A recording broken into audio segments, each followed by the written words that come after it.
So I want to welcome everybody here today. One of the topics that I want to talk about is why do Black women feel unprotected? And not just only unprotected, but why do they feel they have to be the strongest amongst all other races?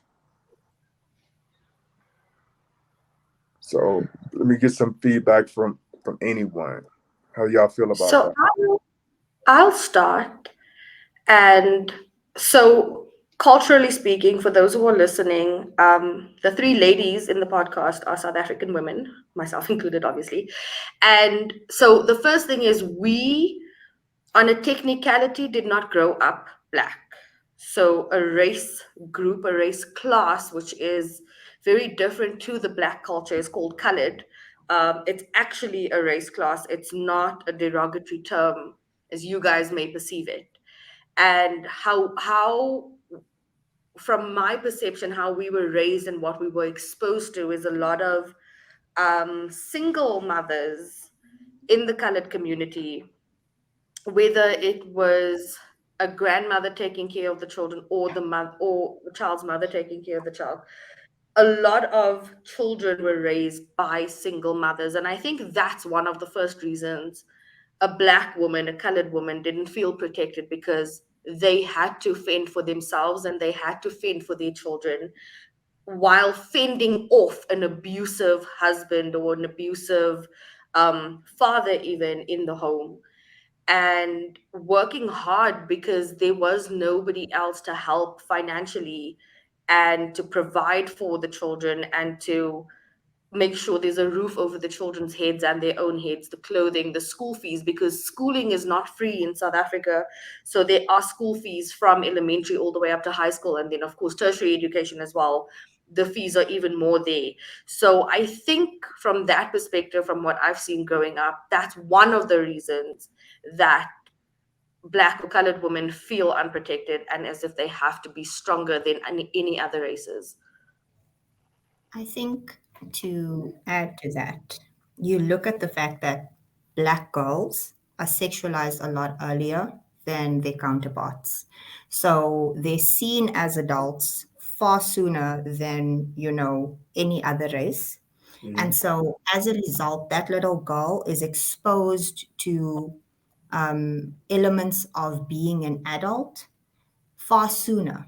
And so very quickly they realize that, even if, like, for instance, you're growing up with a single mother and you are a black or colored girl child, you then realize that you have to be independent far sooner than your counterpart. And it's about, it's about the historical background as well as the just the socio-economic circumstances, because where colored people and or colored people in South Africa and black people in America are similar is that we are a minority class, and so we don't have the same access as literally any other race, and we're looked down on as gangsters and that kind of thing, and even females are seen as being threatening. So the same way that, like, someone will look at a black man in a hoodie and be like, oh, this is a threatening individual, a colored woman has that same stigma. And I think black women in the United States have that same stigma. So if we get emotional, we're seen as being aggressive. If we defend ourselves or if we stand up for ourselves, it's seen as a negative behavior versus what it actually is, which is I'm saying my piece, I am defending myself, and we're always told to calm down all the time. Like, I think over there as well as here, like the minute you raise your voice or you challenge something, it's like, calm down, calm down. And it's like, but why? I need to, because if I don't stand up for myself, who will? And that's very much the mentality I think that we share across the continent. I just want to shake the tables here a little bit. I Hmm. have a very unpopular opinion. I don't think black or colored girls speak about their mothers being the first point of not feeling safe. And, it's weird to say because we never challenged the matriarch in the family. But having observed or having experienced the type of language my mother used when she spoke to me, when she was correcting behavior with physical methods. That was my first point of not feeling safe. Second of all, the choices I observed not just my mother, but the strong woman or the perceived strong woman in my family make, and seeing what the outcome of those choices were, and then being children in that situation, so ultimately collateral. And there you go. From that point, my safety was always questioned because it was like, what did I just observe? But you can't verbalize it because you're so young, so you don't know how to articulate it and bring it over. That's just my unpopular opinion. I'm gonna say this. As far as black women feeling unprotected, I just remember to a certain extent growing up and noticing how certain women would raise their daughters. A lot of times it wasn't fathers in the household, and the little girls were taught to be strong at a age where they were just learning how to talk, but they were always told to be strong. And it's to where you don't need this man, you don't need this person, you don't need them, be strong. And I feel like a lot of American women, what they do, a lot of, let me reword that, a lot of black African American women in America, what they do, they hear this from a young age and it's embedded in their brain to where I'm going to go to college, I'm going to do this, I'm going to be my own boss. And they put everything, I mean, as far as they don't need this person, they don't need that. And to where a lot of men would just be like, okay, you got it, you know? Um, at least to some point, that's how I feel. I've seen a lot of women like that growing up where I'm from. Oh, I don't need no man. I don't need this. I can handle my own. Okay, no problem. We'll let you do that. So when this person comes at you, why didn't you protect me? Well, you said you had it. So I walked away, or whatever the case may be. But it's definitely a topic to where is that with every black woman in America? No. But a lot of the ones who I've run across, that seem to be the case. Even when you say good morning to them, or good morning, Queen, how you doing? Good morning. They give you the screw face. Like, oh, I got a boyfriend, this and that, blah. And it's like, whoa, I just said good morning to you. Calm down.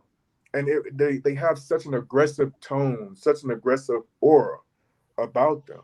So that's just how I feel, and that's why I feel like a lot of brothers in the states just kind of throw up their hands when it comes to black women because of how they react or how they come across people. Randy, what do you think about it? Um, I think I have to agree with Janelle. I think Janelle and Jordan's touched on this. I believe that black women, um, I think they feel unprotected because the men that are supposed to be protecting them are unprotected, right? Mm, And so black men, we deal with the school to prison pipe system. We deal with systemic racism, things like that, and we have no control over some of the things that other races have control over. And so we are considered a threat to society. We are considered to be aggressive, and when we do show emotion and things like that, um, then we're acting out. And I think we're one of the most misunderstood races of people as well. So I do believe that is the reason why. If the person who's supposed to be protecting you is unprotected, then of course you're gonna feel unprotected. So that's my belief. But I'm not exactly. My so.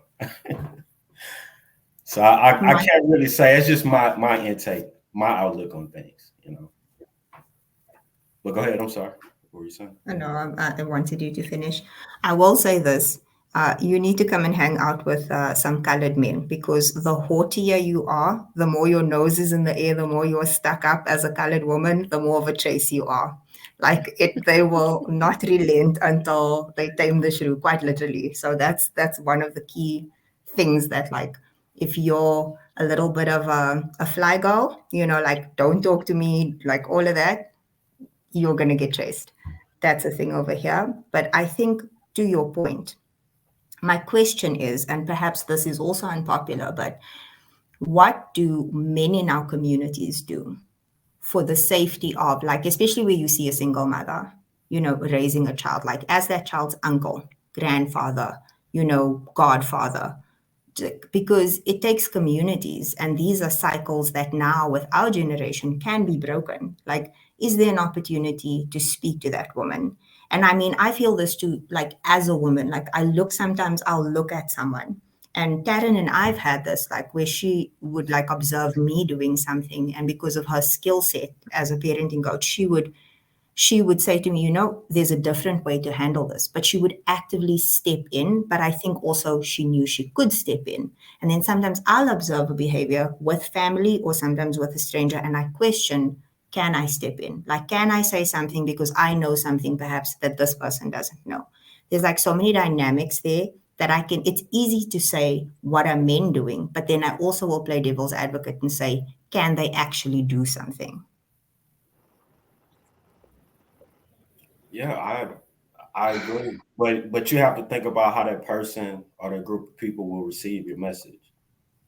That is something that I think a lot of us think of, especially when we reach a certain age. We see a young person acting up, young man, a young woman, and even with myself, a lot of times I want to pull them to the side and say, "Hey, pull your pants up," or "Hey, you don't have to act like this in public," because I want to step in, especially as a parent.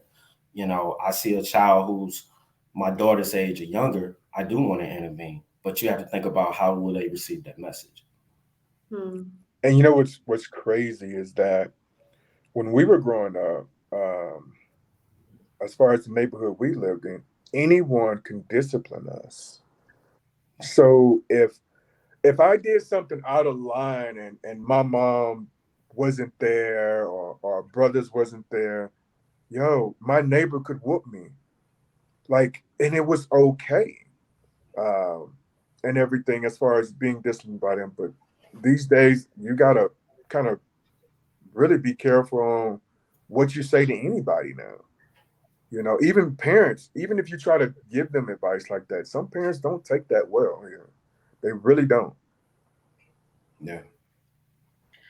I want to add two parts to that though, because I understand where you're coming from, Michael. But if you look at it in terms of this perspective, we've got a 4.0 generation who's very much exposed, and they have these ideas that we never had the freedom to have, and they're exploiting it fully. Like, yes, we could be reprimanded by the neighbor, but now it's not okay.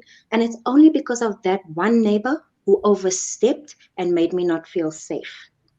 And then you've Hmm. got us, the people who were disciplined. So do you understand? There's two different dynamics going on here. I'm not mad at either of them because both of them are valid within the framework or the scope or the paradigm or the time frame they were in at the time. Does that make sense? Yeah. Hmm. I'll weigh in and say, um, one of the things that I firmly believe is that, talking on the discipline thing that you just brought up, Michael, that rules without a relationship leads to rebellion. You cannot discipline or step up to someone that you don't have a relationship with, that you don't have access to. So, Janelle, you said, if I see something, I'll come to you, but that's because I've got that access to you, I've got that relationship. And I also say, may I? I ask you for the permission, right? So, in terms of what protection looks like, what discipline looks like, has changed. It is not okay for anybody, not even an controversial topic, but for a child to be spanked, whether by a neighbor, by a teacher, by a parent. That's not an effective form of discipline. That's a whole nother topic for another day. So I personally would not be okay with a neighbor disciplining my child if I do not have a relationship with the child, with the neighbor, and the neighbor doesn't know how I parent. That's the society we are in today. So if we look at the word unprotected, it's so different now what it was then. I feel like, especially in South Africa, we have an enormous amount of gender-based violence where women are being attacked. I mean, rape statistics in South Africa are disgusting. I want to say it's every 4 seconds or something like that. 17, 17. 17 seconds. Every 17 seconds in South Africa, a woman is being raped. And that's the only ones that That's are reported. right, that's reported. Um, how is that protection? That's not protection. There's nobody standing up, and there's a lot of like gang violences that happen with female and children. Um, and the target is women of color.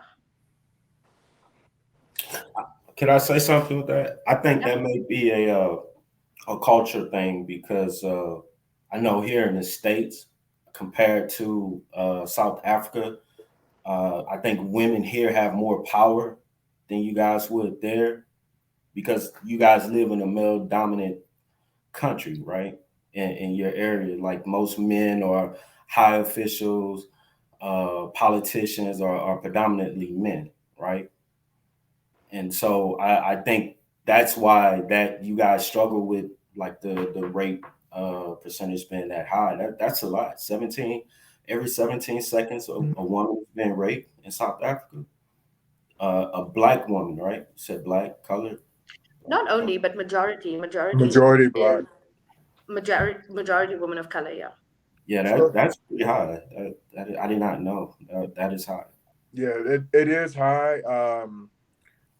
I remember seeing it on the news as a kid, as far as the gender violence and everything. But me being, you know, 12, 13 years old, I'm thinking to myself, wow, that sucks. But like, I'll never go to South Africa. I never thought South Africa would be in my, a future like that. But being able to be married to a South African woman and being educated on the gender violence that's going on, it's crazy. I know in the States, they say the statistics is one out of every three women was either molested, raped, or sexually assaulted. So, as far as that, like, I mean, and that's women all the way around. That's not just black women.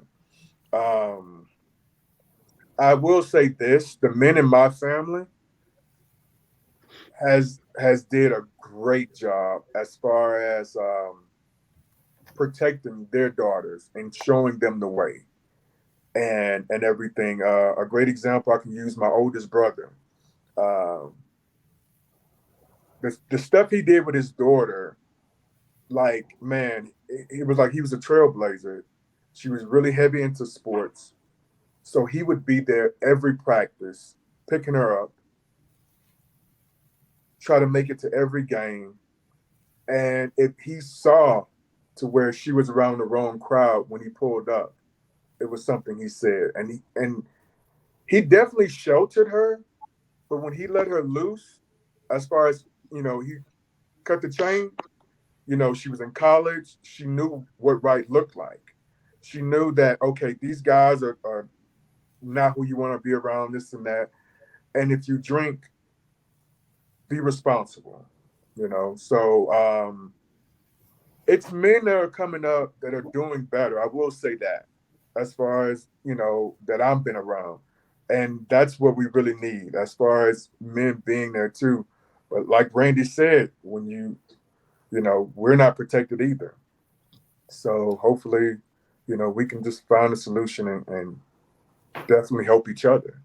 So I think that that ultimately the answer to this question is stronger communities.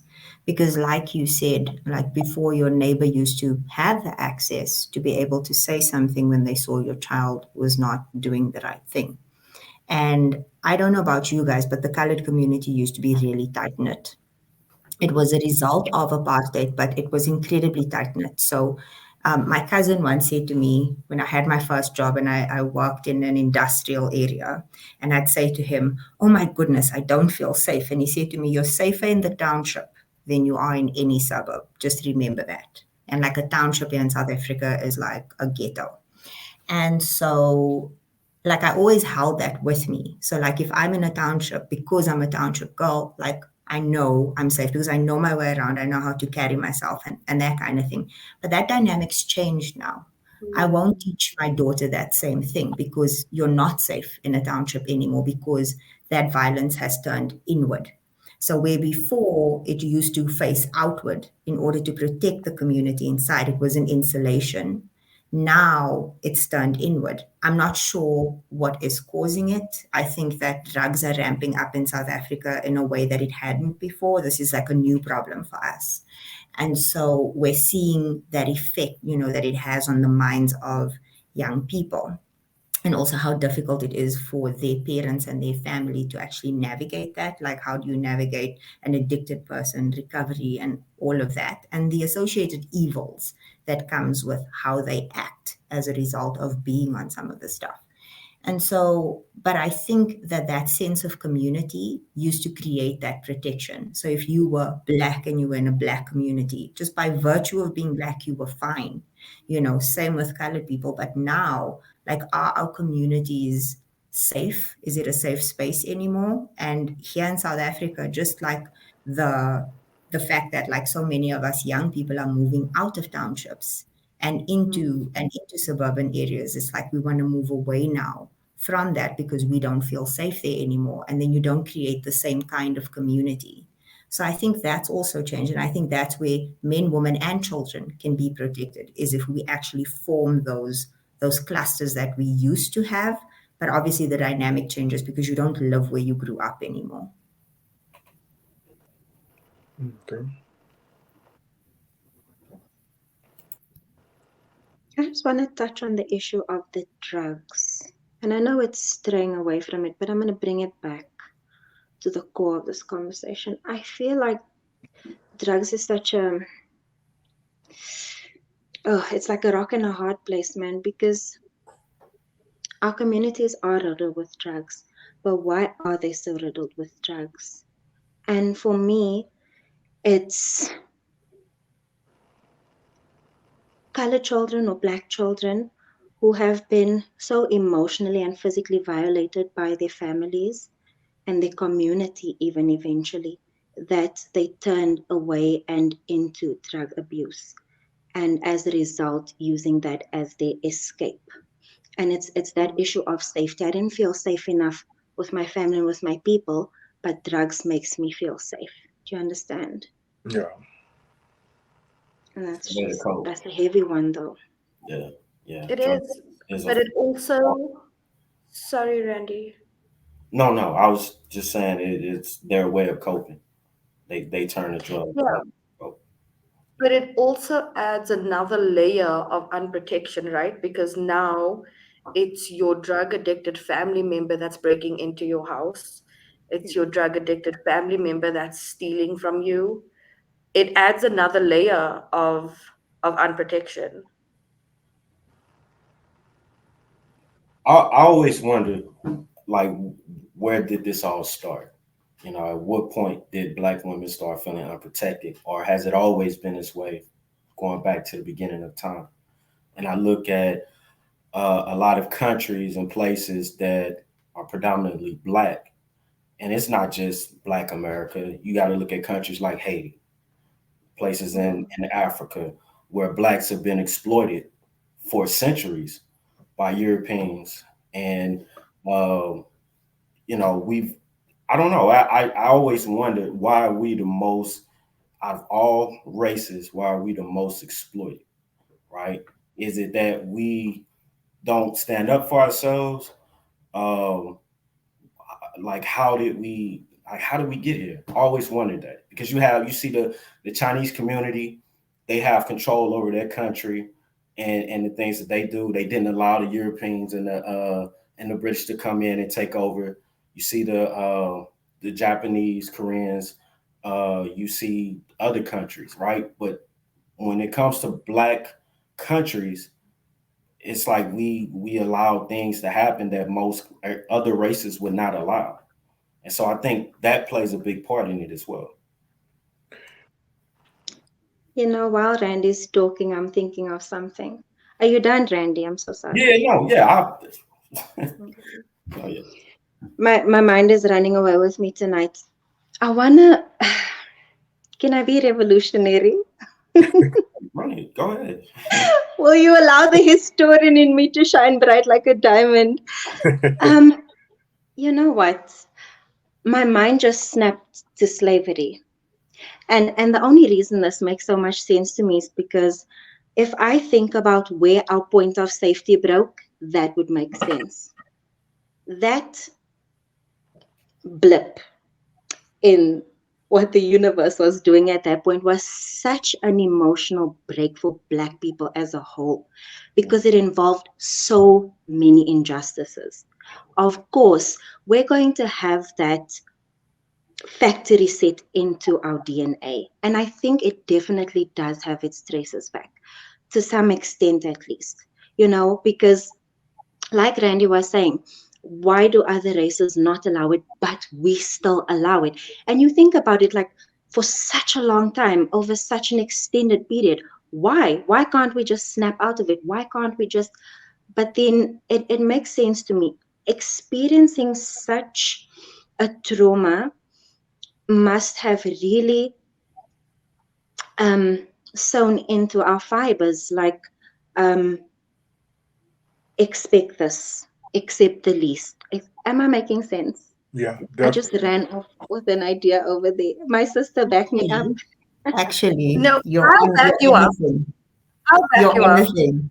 Because Be- because what happened was is that we went from slavery, right? So either if our mothers were taken, they were Yes, violated and taken violently from their children. yes, If our yes. fathers were taken, our mothers were left to fend for the children and for themselves, often in a patriarchy, because Africa, the whole of Africa, it's a patriarchy. Okay. So you don't know if the king or if whatever rulership, like ruling situation was going on at the time, you don't know, because in Africa, like, a woman only has access through her husband, through her father, and through her brother. And I mean, a lot of that. I was speaking to my neighbor. She's from the DRC, and I mean, she literally had to escape in the middle of a night, like 30 years ago. This happened. This is recent, in the middle of a night, because her husband, who she loved, died, and she just had twin babies, and his family of brothers and Oh, father shucks, I'm would cutting not off. let her, hey, would not let her take the kids without their permission. So she had to literally leave in the middle of the night to come to South Africa as a safe haven. That is thing number one. And then we forget that after, say, slavery, it's not well documented, but how many black men were sent to fight European wars? They were sent to fight on the front lines, and they were often not the heroes of the story. You don't hear about the guy that assisted in the heart surgery that happened here in South Africa, that he was a black man. You Yeah. don't hear about our actual heroes in our communities. They just disappeared silently. And that broke us, because at the end of the day, it's like the diminishing that happens in terms of this narrative of nothingness, that we are not important and that we are sort of just like this race of nothing. It perpetuates, but not over one generation. It's multiple generations. That will weave itself into the DNA, because PTSD is something that actually, like depression, is carried in the DNA. And now, if you keep on building on the trauma and you can't ever recover from the trauma as a generation and as a culture, what must happen? I will Yeah. say this. I know growing up, a lot of the movies that American movies that would talk about slavery, whether it was made 30 years ago, whether it's made 2 years ago, it would always be scenes where the black woman is getting violated, whether her husband was right there or not. And that, even as a child, that bothered me, knowing that your wife, this is your wife, you're going to let this overseer come, snatch her bring her in the house and do what he have his way with her, and it's nothing you can say. So it's a part of me for a long time that would say black women have been unprotected for a long time, and it was, to a certain degree. At one point, black men were helpless to a certain degree. So I think that's where it all started from, and I mean, I just pray and hope we can definitely break that cycle. With this generation that's coming in. How do you, what would you recommend be the solution? Because I don't see it happening. And I agree with Jordan and Janelle when they speak about slavery and it being embedded in our DNA. But how did we get to slavery, right? Because Right. there were other races that fell victim to slavery and they rebelled against their oppressors or the people that were trying to oppress them, and they were able to move forward. I think blacks, for some reason, I think we got there because it started in Africa. I think a lot of it had to do with personal greed. And I don't think that because there were, correct me if I'm wrong, but there were certain countries and tribes that fought back, that didn't allow their people to become slaves, right? Right. So, but then there were other parts of Africa and tribes that did. They sold some of their people into slavery, and so that's why I say I think it was greed and personal gain that played a big role in it. I just don't know if we can, if that's, I don't know if we can break free, but how long are we going to blame slavery and how we were oppressed centuries, for centuries? How are we going to still use that as a reason to feel unprotected or to feel like as a race we're, you know, behind, I guess, or we're not doing what we're supposed to do, or we don't know how to come together. Things like, how do we fix that? I'm just trying to I figure think out we need because to get I I feel go ahead. I'm sorry. I I think the only think way. Oh, go ahead. Go ahead. Go I ahead. think we need to get over our pride. I mean, this is something that all Africans on every continent needs to do is get over our pride. Because even in hearing that, some of our leaders sold out our people, which still happens to this day. There's that pride that it's like, no, that's my leader. No, that person was supposed to be there. And we put people on in these hierarchies and these pedestals. But even those of us who are not in a position of hierarchy, like we need to let go of some of that African pride because it can serve us, but I think it has harmed us. And it's why slavery keeps coming up because it's almost a fallback, right? It's the thing to say happen versus admitting that we are a prideful nation, all of us. And we hold on to that pride almost systemically. We teach it to our children. You're African. You must be strong. You're African. You must be resilient. Like you must do these things. And I think we need to pull back on that so that they can heal, so that they can go to therapy, so that they can get over it. And hopefully we can be the last generation that can go, yeah, there was slavery. They can go, yeah, there was slavery, but we moved forward. So I think pride is one of the main things we all need to get over. That I I do think that it started. I think that that movement has started. I think that um, a lot of people of color, Africans particularly, are coming out of that inferiority complex, like we're not good enough and we don't belong, and we need to apologize when we do start making the moves. I feel like there is a lot of us that are trying to change that narrative by going to the therapies and doing the work and applying for the jobs and moving to the countries and so I do think slowly but surely there is a shift, but I also do agree that there's a lot of pride that needs to be put aside for the shift to be bigger. Mm, okay, I like well, that. all right. Well, Jordan, I think you had something you wanted to say. I'm sorry. Go ahead. No, I think Jordan, I think you wanted to say something. Oh, okay. Well, that Randy, you good? All right. I guess that will end our first topic, and I really appreciate you guys for that. for your input, and it definitely has me looking at things a lot differently. Just having so many different perspectives.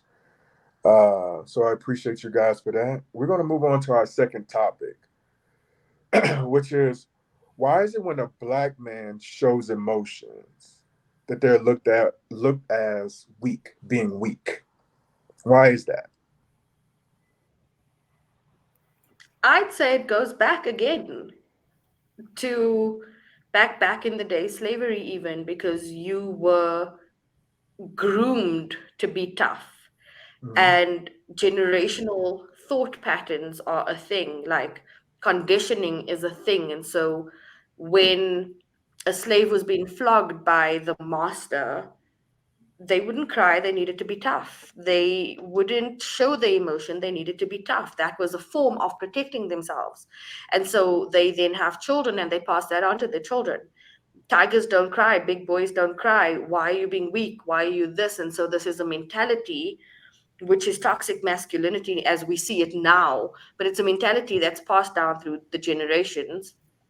And so if a man is showing emotions, there's a stigma, or um, they looked at as weak, but I think it comes down through generations.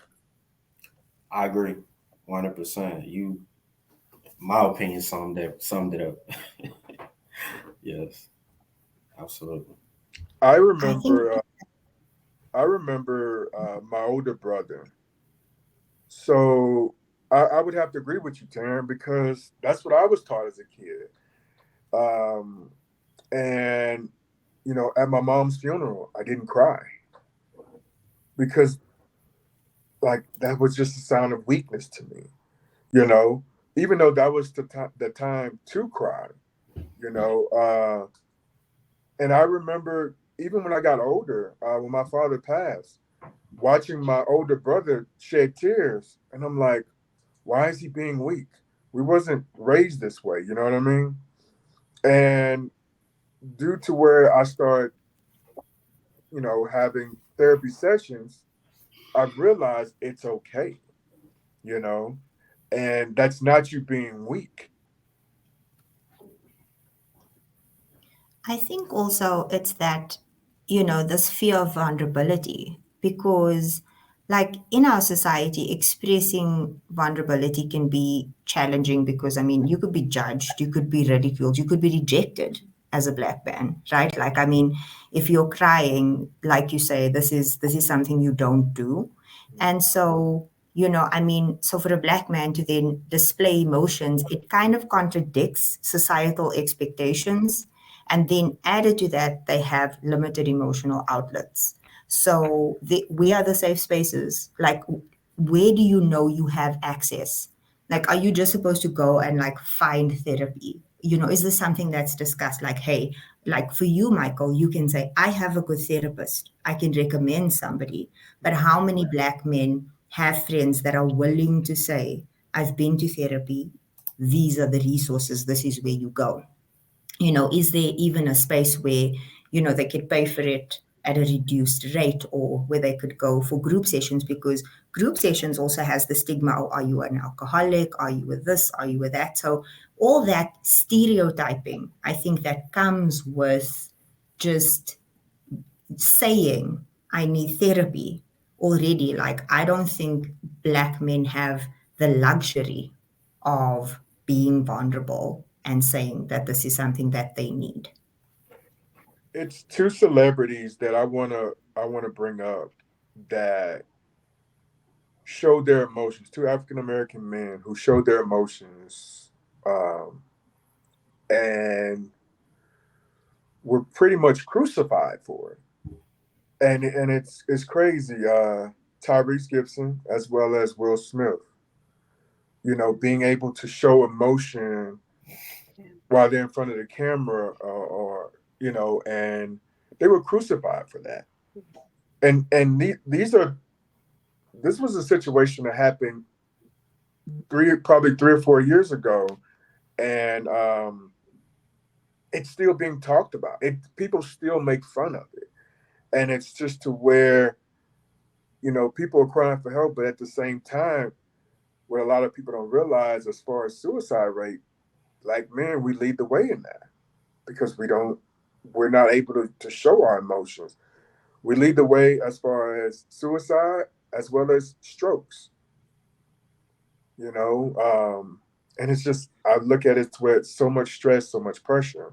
So, I mean, how do you guys feel about that? Speaking of celebrities, think about the portrayal of a black man in a movie. What is Will Smith known for? He's our hero. He is infallible. He cannot be an emotional person. These are all the roles that he's played up until recently. You know, now he's doing more sort of Yeah. just emotional roles. And so you get to see that side of him. But when he came out, even with Tyrese, they're like, and in general, black men are cast as, you know, big bad guy. You know, he's either a hero or a gangster, and women are, you know, like the Mm-hmm. vixen in the situation. But we're focusing on men right now. And so the thing is that if that is what young boys see, and even in rap music and this kind of thing, like there's no problem that can't be solved. Like I've yet to hear a rap song was like, I cried in the bathroom and I was sad last night. There's none of this happening. It was like, no, I got the money, I got the bling, I got the women, I've got all of these things, and there's no fallibility. Like they're not human. So, how must a young man who grows into a man who needs to then be a man for his wife and his children and his family, like actually the embodiment of this thing that we see like a man's man, every man, but then that man has never cried. And I think that's why Will Smith shook us because we were like, he is a literal superhero on the TV screen right now. And I mean, in Africa, sometimes it's a bit delayed when we get the movies. So it's like, Will Smith is like a hero as in for real. Like my younger sister used to ask me, is that in real life? And it's like, that is who Will Smith is. And so when this happened, it shook us because this is the portrayal of every black man in the media industry. So then now, when that happens, I think the reaction was actually natural because I think even in America, where I think you guys are a little bit more progressive when it comes to therapy than we are, it was something to like sit back and go, like, what happened here? Like even your pastors, like some of the pastors that I watch, very much the perception that I get is that, and this is the messaging that they also give. If you're a man, you must can do XYZ. It's a clear list of expectations and definitions of what it means. Only now, like in the past year or so, have I seen them tap into that let's be vulnerable. But even that message is not, you can be vulnerable, please go and seek therapy. That message is, I don't think that there's like a step by step that I've heard. Like, if you are feeling this way, step one, this is where you can go. Step two, like, I'm sorry, I just feel like men need a step by step so that it's simple because they're such logical creatures. Like, this is how their brains work. It's like, give me the steps like an IKEA box and I need to assemble the thing and I'm going to do the thing. And then I think for their healing, they also need like a checklist of things that they can do to help themselves. And I don't even think they know where to start. Mm. Yeah, so I agree. I agree with that. I think that you also got to factor in education. Mm. We were raised, our parents, and Mike would probably agree with this, is that the generation we come from, most of our parents only had a high school education. And so a lot of them didn't know to understand the importance of counseling or therapy. But the more educated you become, the more you know about counseling and things that help you, and how mental health plays a big role in our physical health and everyday living. And so I think that you're starting to see now more men get some type of mental help than you did 15, 20 years ago. But I still think it goes back to where we were talking about earlier. It's still a pride issue because you have a lot of men that want to hold on to that. It's like, well, I'm not going to sit in front of a counselor. And I've heard it from married men. when their wives would suggest they go to marriage counseling, couples therapy, and you have a lot of men that would say, "Well, I'm not about to sit in front of someone so they can tell me what's wrong with my marriage," because they, in their mind, feel like they're doing everything a man is supposed to do.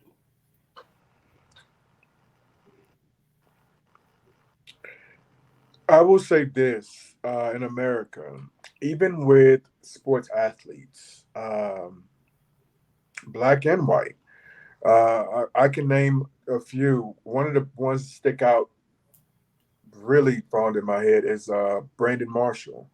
So Brandon Marshall has a podcast. Brandon Marshall deals with bipolar, and like this guy, I mean, one of the best NFL athletes in his prime. Like he was the guy, and just to see him have interviews and come out and say, I'm dealing with bipolar.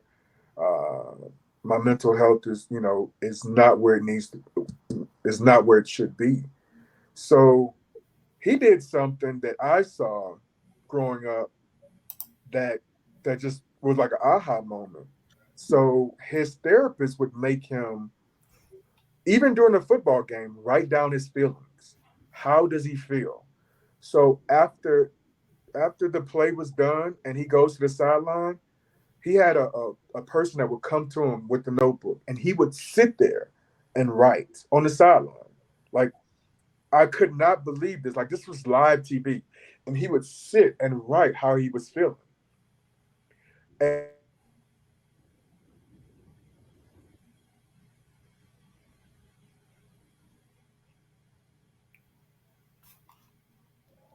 Okay, I think Mike. See if I can get Mike back on here. Okay, there he is. yeah. So basically I was just ending it with Hey, Mike.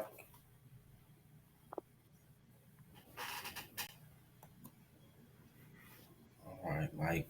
Mike got AOL internet, y'all. So we're gonna wait for him to come back. My internet's pretty bad over here as well. Is it yeah. really? All right, Mike. I already know Randy's saying Welcome something. back, Mike. But All right. You saying you so you were about to jump into the last topic, and I know that Janelle says she has to leave here shortly. So we do continue to have a if we're still in the middle of the discussion, Janelle, just feel free to leave. But thank you for joining as well. thank you so much. The last topic is why black men and black women are looked down upon when they do see a therapist. That will be our last topic for today. Okay. I feel like because it's a deliberate challenge of the indoctrination that we've had as a black people to be strong. It's very rebellious of us. So our parents and our grandparents are going to look at us like, why are you airing out dirty laundry in the street? But it's because of all that held on shame and guilt and family trauma and dysfunction that we've become so frustrated in the clutches of it that we are actively screaming and fighting back and shouting out, and it comes in the form of therapy. So it is very contentious, but I'm very happy to see that some of us are taking the steps toward that direction. I think you hit the nail on the head there. It goes back to pride that brown people have been indoctrinated to be very prideful. And so, as everything, there's a saying in Afrikaans, which is the other language that we speak, hou die blinkant bo, which basically means to keep the shiny side, um, the sparkly side of life on the surface, and then all the other crap underneath, and all people can see is the shiny side. And I think that that's exactly what it is. And you use the word shame there, Jordis, and I think that's another thing is that people don't want to feel shame when the dirt does come to the surface. And so the families will try and deter you from going to therapy because they feel like they will be exposed when you're not trying to expose anybody, you're just trying to heal.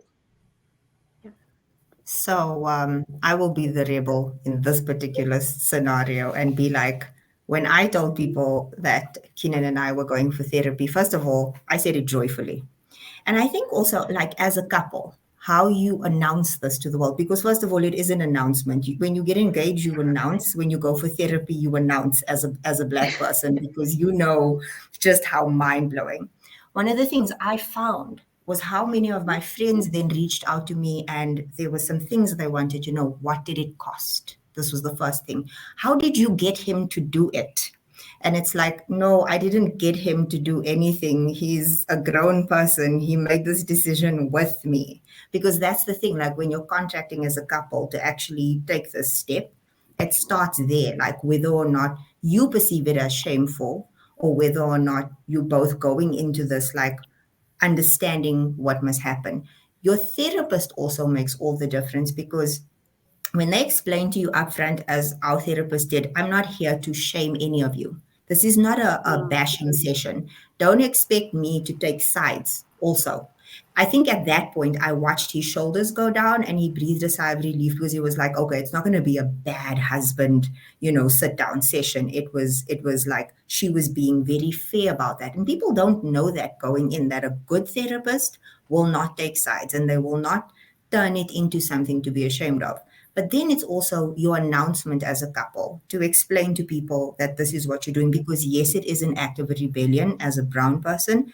And then it's what you say. And then the next thing that people wanted to know was like, so what happens? Like, what do you get out of it? And it's like, well, what's happening in your relationship that you want to get out of it? Like what is it that you're going to be working through there? And I can tell you some of our situations and help you maybe connect some of the dots. I'm not going to give you every little detail that we discussed, but I think it's also how we tell each other that we're in therapy. And as a resident rebel, I will say, like, I walk around like I went to therapy. Look at me. Like going to therapy landed me a very nice wedding, guys. If you want a nice wedding or at least a party with some nice food, you are going to. But Lamb these shank. but it's also, that's the shiny, that's the actual shiny. It's not the this business of like, oh, it's the gunk and the muck and all that. It's like, no, the actual shiny is when you're able to show up as a couple. You're not mm, perfect, but you can stand in the fact that, like, we didn't get this. And I mean, a couple that I appreciate that has said time and again that they've been to therapy is Barack and Michelle. Like, when she made that statement that this was a thing that they did, I was like, okay, it's okay. Because even for me, it's like, how do I go to my significant other and say, I think we need therapy? Because like, I don't know how to fix this. I am not mature enough. I don't have the tools in my mm. toolbox. I don't know what the answer is. And when I don't know what the answer is, then what are we going to do? And I think the contract between you as the couple and then how you announce it will take the stigma out of it for not just yourself, but also for the person interacting with you. And now your friends are like, oh, okay, like, this seems like it's an Mm. achievable thing to do. I I know that the question is why are black people looked down on when they go to therapy, but I love what you're saying because it's empowering, right? It's empowering why therapy is actually such a necessary thing. And when my husband and I just started dating, I was in therapy already. And for me, a non-negotiable was that I be with someone who's willing to go for therapy. So I didn't force him to go to therapy, but it was a non-negotiable for me. If I'm in therapy, I need to walk alongside somebody that's willing and able to go to therapy too. And I think it's changed the dynamic of both of us, our relationship, we're still learning a lot. And even within that journey, like, yes, it's an announcement to people and people know that we're going to therapy, but the stuff that's discovered and uncovered in therapy knocks my pride all the time. It brings things that I'm shameful for all the time. And so I'm having to deal with pride and I'm having to deal with shame also. Uh-uh. You're muted, Taryn. Sorry, I knocked the cord on the microphone. I see how the dynamic inside the relationship is changing as we become different people. So I'll say yes, uh, therapy used to be a taboo thing as if there's something wrong with you. But I think that that narrative is another narrative that needs to change. Yeah. Another thing I would say too, um, usually when I usually when I would hear people talk about therapy, especially couples, um, it's pretty much you're at the end of your road. And it never made sense to me for now all of a sudden you want therapy after, you've had an outside kid or this happened or that happened. And it's one of those things with therapy to me, as far as a couple, it's preventative maintenance. I feel like people that's something that my wife brought up was let's not just do therapy and just stop, and because things are good, so we don't need therapy no more. We're good. We're graduated. We don't need it. No, let's do once a month session, just a quick check in, because it's going to be something about my wife that I don't understand, or the communication could be off, or whatever the case may be, and you go from there. I strongly advise every black man I talk to, I try to recommend therapy, and whether they feel they need it or not, I definitely try to throw it at them. But on another note, I want to say this: being in the military, they do tell you, "Hey, go to behavioral health. If you have an issue or see behavioral health." But when you go there, the stuff that you're talking about is between you and that doctor. But it's to a certain degree, it's looked down upon, knowing that okay, he went because of this, or he went to behavioral health because he was suicidal. So now we can't promote him, or now I can't send him on this mission because we don't trust him. So it's like you're damned if you do, you're damned if you don't. That's on the military side of it. So I see why a lot of guys, as far as that, like black men in the military, don't seek therapy. Yeah, I can agree with you on that one, Mike. That was something that I was thinking about when you started the topic, and you would consider to be weak. And Right. that was something I avoided. I spent 15 months in a combat environment. And so I struggled with PTSD, but I wasn't aware of it until I started getting into counseling, started talking about therapy. And I've seen the therapists and all. But sometimes you don't know what PTSD and things like that look like until it's brought to your attention. Sometimes we're not aware of the trauma that we are struggling with until it's brought to your attention. Because sometimes we get in relationships and our behavior can turn a person off. Behavior can cause breakups. It can cause people to distance themselves from you. Uh, and so I think that we tend to lose a lot when we don't address our issues. But I agree with you, Mike. It is looked down upon, and uh, black men do not seek counseling in the military. It's very rare that they do. And once you do, you are labeled. You are labeled until you go into another duty station. It affects your ratings as a soldier, and yeah, I think that plays a big role in why men do not seek the help that they need. I actually, So, I think about that and I think to myself, like, that's an awful thing because if you think about it, you have to follow like a rule book or a guide to do your job. You get training for that. You get training, you go to school and they train you on literally like history, geography, all of these different things. Why would you not need training for how to live?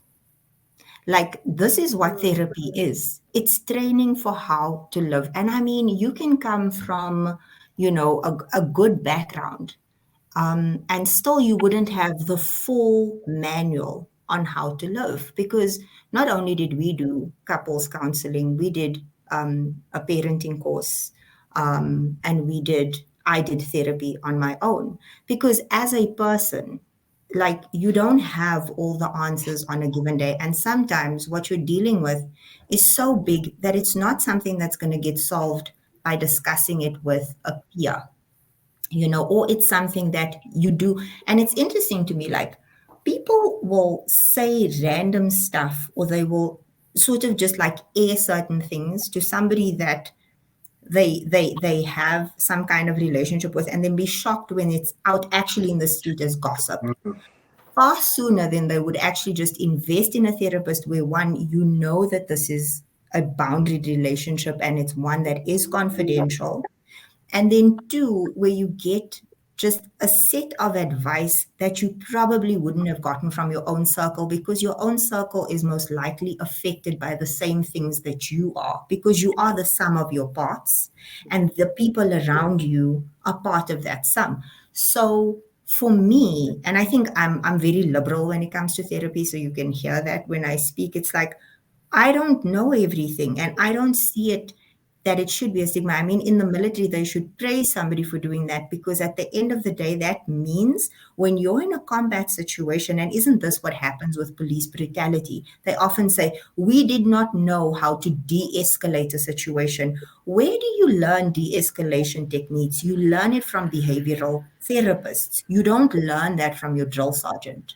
So, those two things need to connect, where they actually understand the true power of counseling to actually enhance a soldier, or to enhance a person, and then put them in that same situation, and then watch the decision making that happens, because they've been taught how.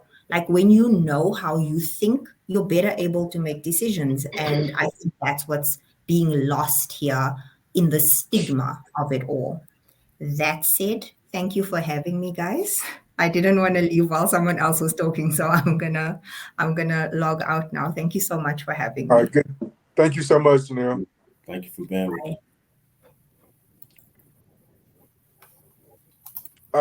I will say this. While I was at Fort Hood, we had um, we had a commander that committed suicide. That was in my battalion, who Wow. committed suicide. It was just so much pressure on him, and you know,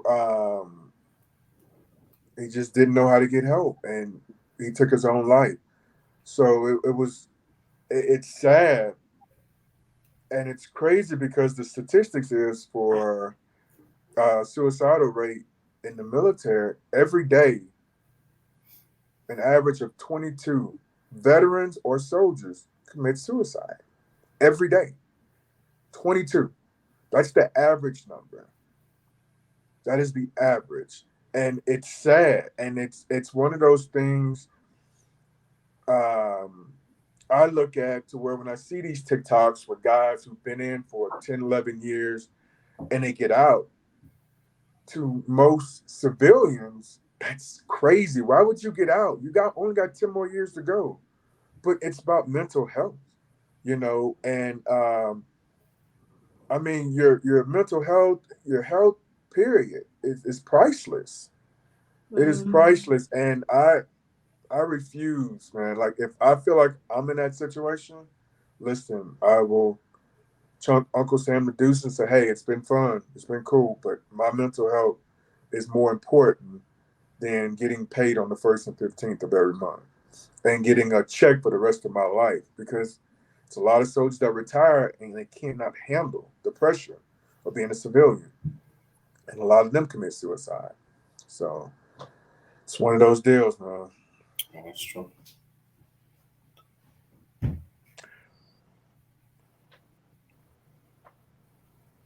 So I guess we're gonna go ahead and wrap this up. I want to thank everybody for being on. Taryn, Jordan, Randy, thank you guys for being on. Knowing that we're in two different continents, two different time zones, definitely. We appreciate you. Thank you for Three your different input. time zones. Huh? 3 times. Three different time zones. Oh yeah, three different time Oh, zones. Yeah, yeah. you're right. You're right. So I'm glad we were able to get this together, and hopefully we can link up again and do this again. So we really appreciate you guys. Thank you. Absolutely. Bye. Thank you for having me. You guys enjoy. Have a good one. All right Have a now. good one. You Night. too. Right Bye. on.